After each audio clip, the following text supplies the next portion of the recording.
You're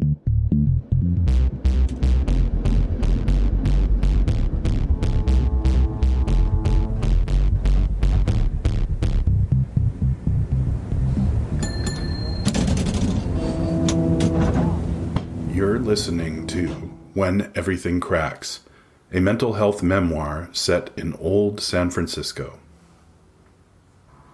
Chapter 23, Piss Test.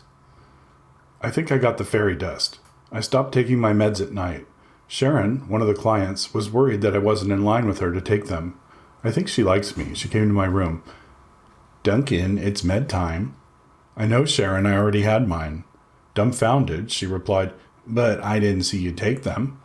Thanks, Dr. Sharon, that will be all. She stomped off in a huff. I guess that was pretty mean. Well, within about 36 hours of stopping taking the pills, I started to get this elated feeling like I felt when I was on cocaine. It scared me, of course, because I thought maybe insanity was creeping back in, but then I realized that it was just me finally feeling like I did when I was dreaming, whole, connected, alive. The sun looked brighter than usual. The trees made a pleasant sound in the breeze as the fog blew in. The mist felt wet on my skin. The soda at dinner tasted like an elixir. I feel like I did before anything happened. What am I going to tell those schizophrenia project people? They'll flip if they find out I'm feeling like this. They'll say, "We can't have you feeling good, Duncan. Maybe we should take you out of the project and put you back on the hard stuff." Fuck that. They don't want to take me out of the program after all. They need to find out how I react no matter what happens. I'm not supposed to know that I'm off this shit, and they don't know anyway because it's double blind. They just want to know what I'm feeling, how my schoolwork is going, what sorts of activities I'm engaging in, more on that later, and how I'm getting along with my friends. I don't know if I should even write this down, but I will. Last Friday night, Brenda and Sue got hold of some really good shit. They called me up about it and told me to come over right away. They showed me the bag, and there were purple hairs everywhere, just like you hear about but hardly ever see. It supposedly was the latest batch of hydroponic happy weed from Dennis Perone's farm up in Humboldt. It smelled like an incontinent skunk, so you know it had to be some powerful shit. Well, about 2 puffs into it, I started to hear a ringing in my ear, like what Rosalind Carter was suffering from. Then it sounded like animals were in the house, grunting and snorting. My heart started beating faster. Then the phone rang. It was my mother looking for me.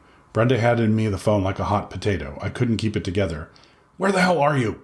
You called me here, didn't you?" "Don't you smart-mouth me, you little shit." With every word and every sound, my brain was churning. Little beads of sweat were trickling down my forehead into my brain. I started shaking. I used a line from Mary Hartman. "I can't talk right now. I'm on the phone." And I hung up, just like that. The phone rang again, but this time we didn't answer it. I also stopped smoking. My heart was racing so fast that I thought blood would start coming out of my ears. For the first time, I recognized a correlation between smoking weed and paranoia. It was all I could do to keep from freaking out again. I lay down in the next room with the lights off and my knees pulled up to my chest. After 2 hours, it subsided. I was able to walk back to the lodge in plenty of time for midnight curfew.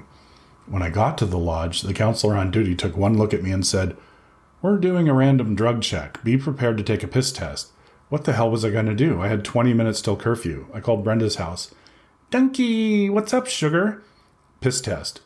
"Right." She got a solemn tone in her voice. "Can you get your hands on some cranberry juice?" "Why?" "You have to drink about a gallon of cranberry juice or else it's going to show up." I hung up and ran to the fridge. Just grapefruit. Then it hit me. The stud. It's right across the fucking street. I ran out of the door and across to the stud. Lorenzo was at the door. Hey, little buddy, where you been? I heard you were in the..."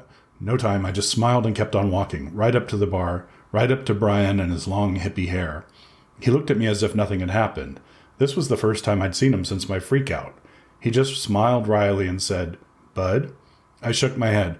"Brian, I know it's been a while." Instead of anger, I sensed concern. He put his hand under my chin and looked me in the eyes. "You look better. Are they still giving you that horrible medicine?" "No. Look, I hate to bother you, but I'm in a bit of a predicament." Brian started to look stern. He sighed and reached for his wallet. "How much do you need?" No, it's not that."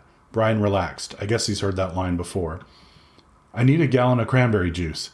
"Piss test?" Brian started to chuckle as he pulled a whole unopened jar of cranberry juice out of the ice and plopped it onto the bar.